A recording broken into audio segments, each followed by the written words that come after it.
अस्सलाम वालेकुम। आज हम फ़िज़िक्स का नेक्स्ट टॉपिक स्टार्ट करें। लास्ट टाइम हमने सिंपल हार्मोनिक मोशन के बारे में डिस्कस किया था। उसकी एक एग्जांपल पढ़ी थी, मास अटैच्ड टू अ स्प्रिंग। कि स्प्रिंग जो है उसके साथ अगर हम कोई भी मास अटैच करते हैं तो वो अपनी मेन पोजीशन के गिर्द जो है वाइब्रेट करता रहता है। आज हम उसकी सेकेंड और थर्ड एग्जाम्पल पढ़ेंगे, ball and bowl system, motion of a simple pendulum. सबसे पहले हम बॉल एंड बाउल सिस्टम की बात करते हैं कि सिंपल हार्मोनिक मोशन जो है वो इस सिस्टम में मौजूद है, किस तरह से काम कर रहा है, कौन कौन से जो हैं वो फैक्टर्स यहाँ पे अप्लाई हो रहे हैं।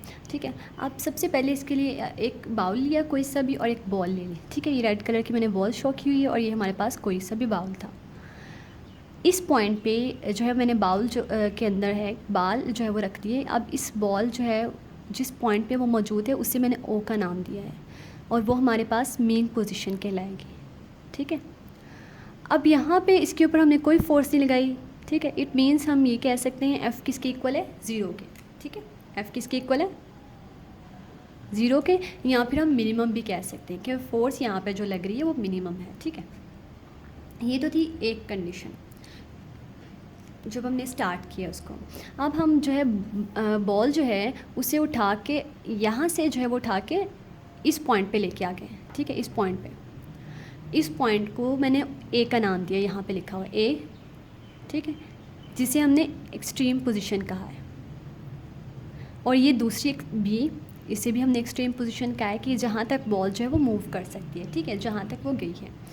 अब जो है हमारे पास हमने कहा था बॉल जो है जब हम यहाँ से उठा के ओ पोजीशन से ए पोजीशन तक लेके गए हैं तो हमने फ़ोर्स लगाई है। ऑब्वियसली जितनी फ़ोर्स हमने लगाई है वो सारी फ़ोर्स जो है वो इस बॉल के अंदर स्टोर हो जाएगी। ठीक है, इस बॉल के अंदर स्टोर होगी।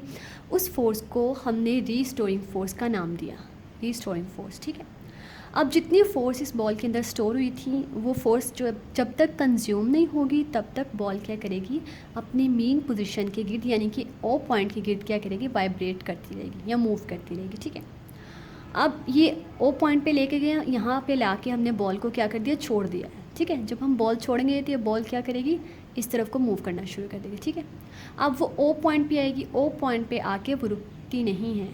ठीक है, क्योंकि इसके अंदर फोर्स स्टोर हुई है, जितनी फोर्स हमने लगाई थी वो सारी फोर्स इसने यूज़ भी करनी है। ठीक है, तो ये क्या करेगी, ओ पॉइंट से बी पॉइंट तक मूव कर जाएगी। ठीक है, अब बी पॉइंट पे जब मूव करेगी तो यहाँ पे मैंने शो किया है। ठीक है, बी पॉइंट पे मूव करके दोबारा क्या करेगी, वापस अपनी मेन पोजीशन की तरफ जाएगी। लेकिन इसमें जितनी फोर्स स्टोर हुई है वो सारी कंज्यूम जब तक नहीं होगी तब तक ये मेन पोजीशन के गिर्द जो है वो वाइब्रेट करती रहती है। ठीक है, फिर दोबारा से क्या करेगी, ए तक आ जाएगी, इसी तरह से ये वाइब्रेट करती रहेगी। अभी ओ पॉइंट के गिर्द वाइब्रेट कर रही है, यानी कि एक पॉइंट के गिर्द वाइब्रेट कर रही है। ठीक है, तो हमने सिंपल हार्मोनिक मोशन में भी यही पढ़ा था कि कोई भी जो ऑब्जेक्ट है वो एक पॉइंट के गिर्द वाइब्रेट करता है, उस मोशन को हम सिंपल हार्मोनिक मोशन का नाम देते हैं। यहाँ पे बॉल जो है वो ओ पॉइंट के गिर्द वाइब्रेट कर रही है, इसीलिए जो बॉल की मोशन है ये भी सिंपल हार्मोनिक मोशन को ओबे करती है। ठीक है, अब इस पूरे जो है वो टॉपिक में तीन जो है मेन पॉइंट्स होते हैं। एक हम पोजीशन डिस्कस करते हैं कि पोजीशन जो है वो हमारे पास कोई भी बॉडी जो है वो मेन पोजीशन के गिर्द वाइब्रेट करती है। दूसरा फोर्स और एक्सेलरेशन, और तीसरा वेलोसिटी। ठीक है, अब फोर्स की हमने बात करनी है कि फ़ोर्स कहाँ कहाँ पे मैक्सिमम होती है, कहाँ पे मिनिमम होती है। ठीक है, और वेलोसिटी कहाँ पे मैक्सिमम और कहाँ पे मिनिमम होती है। अब फोर्स जो है हमने लास्ट टाइम में डिस्कस किया था, that is proportional to displacement. ठीक है, यानी कि जितनी फोर्स हम लगाएंगे बॉडी उतना ही डिस्टेंस कवर करेगी, उतनी ही डिस्प्लेसमेंट जो है वो कवर करेगी। ठीक है, अब इसीलिए फोर्स किसके प्रोपोर्शनल है, एक्स के। इसी तरह सेकेंड लॉ ऑफ मोशन के according F is equal to M A, यानी जितनी हम फोर्स लगाएंगे एक्सेलरेशन भी उतनी ही प्रोड्यूस होगी। ठीक है, अब इस बॉडी की अगर हम बात करें, इस बॉल की बात करें, बॉल में मेन पोजीशन पे फोर्स कितनी थी, मिनिमम। मेन पोजीशन पे फोर्स क्या थी, मिनिमम। तो एक्सेलरेशन क्या होगी, ऑब्वियसली एक्सेलरेशन जो है वो भी मिनिमम होगी, क्योंकि हमने यही बात की है फोर्स और एक्सेलरेशन वो डायरेक्ट रिलेशन में है। ठीक है, और एक्सट्रीम पोजीशन पे फोर्स क्या थी, मैक्सिमम। जितनी फोर्स हम उस बॉल पे लगा सकते थे उसे ए पोजीशन पे लाने के लिए, उस फोर्स वो मैक्सिमम है ना। तो अगर फोर्स मैक्सिमम होगी एक्सट्रीम पोजीशन पे तो एक्सेलरेशन भी एक्सट्रीम पोजीशन पे मैक्सिमम होती है। ये तो हमने फोर्स और एक्सेलरेशन की बात की। अब तीसरा पॉइंट है वेलोसिटी का, कि वेलोसिटी जो है वो मीन पोजीशन पे कितनी होगी और एक्सट्रीम पोजीशन पे कितनी होगी। ठीक है, अब ये तीनों पॉइंट्स अगर हम इस लेक्चर में जो है वो लिखते हैं तो हमारे पास ये इनफ होता है, क्योंकि इन्हीं तीनों पॉइंट्स के बारे में हमने बताना होता है। अब जो है इसके लिए वेलोसिटी को समझने के लिए मैं यहाँ पे फ्री फॉल जो है वो ड्रॉ किया हुआ है। लेट सपोज ये एक झूला है फ्री फॉल, ठीक है। अब फ्री फॉल में क्या होता है, हमारे पास यहाँ से अगर ये झूला जो है यहाँ से स्टार्ट हुआ है मूव करना, यहाँ से स्टार्ट करके वो यहाँ तक आ गया है, ठीक है। जब वो यहाँ पे आएगा ना, इस पॉइंट तक लेट सपोज वो है, ठीक है। इस पॉइंट जब ये मूव करके इस पॉइंट तक आएगा तो इस पॉइंट पे आके वो 1 सेकंड के लिए रुकता है, कुछ सेकंड्स के लिए, ठीक है। जैसे हमने एग्जांपल जो है वो पढ़ते हैं बॉल की। अगर हम बॉल को ऊपर की तरफ फेंकते हैं, ठीक है, वो कुछ सेकंड्स के लिए, कुछ वो एक लम्हे के लिए जो है ऊपर जाके रुकती है, ठीक है। अब जब वो एक लम्हे के लिए ऊपर जाके रुकती है तो वो वेलोसिटी क्या होती है, ज़ीरो होती है। ऑब्वियसली वो रेस्ट पे है ना, रुकी है, तो उस पॉइंट पे वेलोसिटी हम ज़ीरो कंसीडर करते हैं। इसी तरह जब हमारे पास ये फ्री फॉल जो है ये मूव करना शुरू करता है तो यहाँ से जब ये यहाँ पे आता है एक्सट्रीम पोजीशन पे, तो इसकी वेलोसिटी क्या हो जाती है, मिनिमम हो जाती है, मिनिमम, क्योंकि फॉर अ वाइल ये रुकता है, ठीक है। तो जब जैसे ही जो है यहाँ पे आएगा, इस पॉइंट से वापस नीचे की तरफ किया तो मीन पोजीशन के गिर्द इसकी स्पीड क्या हो जाती है, बहुत तेज़ी ज़्यादा हो जाती है। तो बहुत तेज़ी के साथ ही यहाँ से मूव करके यहाँ पे आ जाता है, ठीक है। फिर यहाँ पे 1 सेकंड के लिए रुका, फिर तेज़ी के साथ यहाँ गया, फिर यहाँ गया, इस तरह से मूव करता रहता है। इट मीन्स कि हमारे पास वेलोसिटी जो है वो मीन पोजीशन पे मैक्सिमम होती है, ठीक है, और एक्सट्रीम पोजीशन पे वेलोसिटी क्या होती है, मिनिमम होती है।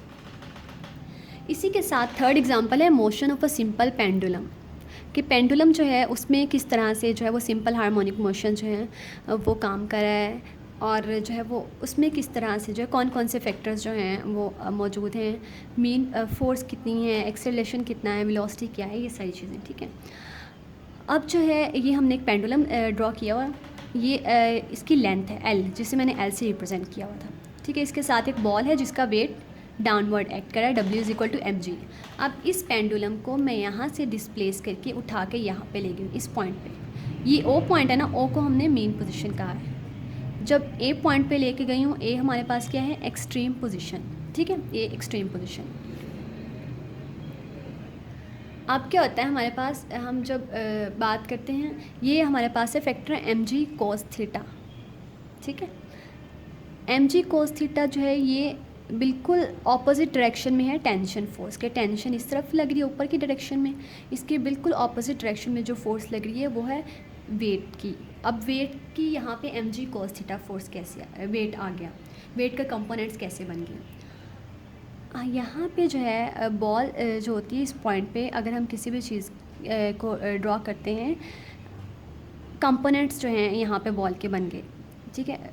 अब वेट के कंपोनेंट्स किस तरह से, ये हमारे पास वेट जो है ये एक तो इस डायरेक्शन में एक्ट कर रहा है, ठीक है, जिस डायरेक्शन में बॉल जो है की टेंशन है उसके बिल्कुल ऑपोजिट डायरेक्शन में, और दूसरा वेट जो है वो इस डायरेक्शन में एक्ट कर रहा है। ये वेट के क्या हो गए, कंपोनेंट्स बन गए, ठीक है, क्योंकि इस बॉल ने इस तरफ को ही मूव करना है ना, जैसे ही आप छोड़ोगे तो इस तरफ को मूव करेगी। अब इस कंपोनेंट को हमने mg cos थीटा कहा है, cos थीटा, ठीक है, और इस कंपोनेंट को हमने mg sin थीटा कहा। अब mg cos थीटा बिल्कुल ऑपोजिट डायरेक्शन में है टेंशन फोर्स की, तो टेंशन क्या करेगी, और mg cos थीटा ये कैंसिल हो जाएंगे, ये फैक्टर क्या हो जाएगा, कट हो जाएगा, कैंसिल हो जाएगा, ठीक है। तो बॉडी इस तरफ को मूव करने की बजाय इस तरफ को मूव करने की बजाय इधर को मूव करेगी, क्यों, क्योंकि हमारे पास सिर्फ ये फैक्टर रह जाता है साइन थीटा वाला। तो इस जो है वेट की वजह से, इस फोर्स की वजह से बॉडी क्या करेगी, इस तरफ को मूव करना शुरू कर देगी, अपनी मेन पोजीशन की तरफ मूव करना शुरू करेगी। अब मेन पोजीशन पे वो आके जो है रुकने की बजाय आगे की तरफ मूव कर जाती है, बी की तरफ। क्यों, क्योंकि जितनी फ़ोर्स हमने उसको यहाँ से यहाँ पे ले जाने के लिए लगाई थी, वो सारी फ़ोर्स जो है उसने कंज्यूम करनी है। जब तक वो फ़ोर्स कंज्यूम नहीं होगी तब तक बॉडी क्या करेगी, मूव करती रहेगी, ठीक है। अब इसी को अगर हम पढ़ना चाहें, इस टॉपिक को, इसमें भी हमने वही बात की, हमारे पास जो है फोर्स वो मेन पोजीशन पे ज़ीरो है, क्योंकि अभी यहाँ पे हम जो बॉडी रुकी हुई थी, फिर हम यहाँ पे ले गए उठा के, तो यहाँ पे फोर्स कितनी होगी, मैक्सिमम होगी। अब जब फोर्स मैक्सिमम है तो एक्सेलरेशन भी मैक्सिमम है, ठीक है। अब ये हमारा ये है, जिस तरह से हमने जो है वो टाइम पीरियड मालूम किया था स्प्रिंग के लिए, इसी तरह से हम पेंडुलम का भी टाइम पीरियड मालूम करते हैं। उसके लिए दो चीज़ों की ज़रूरत है, एक लेंथ और दूसरा जी की वैल्यू, ठीक है। तो T is equal to 2πL/g, इस फार्मूले से हम पेंडुलम जो है उसका टाइम पीरियड कैलकुलेट कर सकते हैं। इसमें भी चार जो है वो मेन फैक्टर्स हैं, फोर्स, एक्सेलरेशन, पोजीशन और वेलोसिटी। मीन पोजीशन के गिर्द ही बॉडी मूव करती है, हमें पता है। फोर्स जो है वो मिनिमम होती है मीन पोजीशन पे और मैक्सिमम होती है एक्सट्रीम पे। इसी तरह एक्सेलरेशन भी जो मिनिमम है वो मीन पे और मैक्सिमम होती है एक्सट्रीम पे। वेलोसिटी जो होती है मैक्सिमम होती है मीन पोजीशन पे, क्योंकि यहाँ से स्टार्ट करना शुरू करती है, और मिनिमम होती है एक्सट्रीम पोजीशन पे। तो अगर हम इन सारे यही 4-5 टॉपिक्स, यही पॉइंट्स जो हैं इस पूरे टॉपिक में लिख लें तो हमारा पूरा टॉपिक कवर हो जाता है, ठीक है। तो ये था हमारा आज का लेक्चर।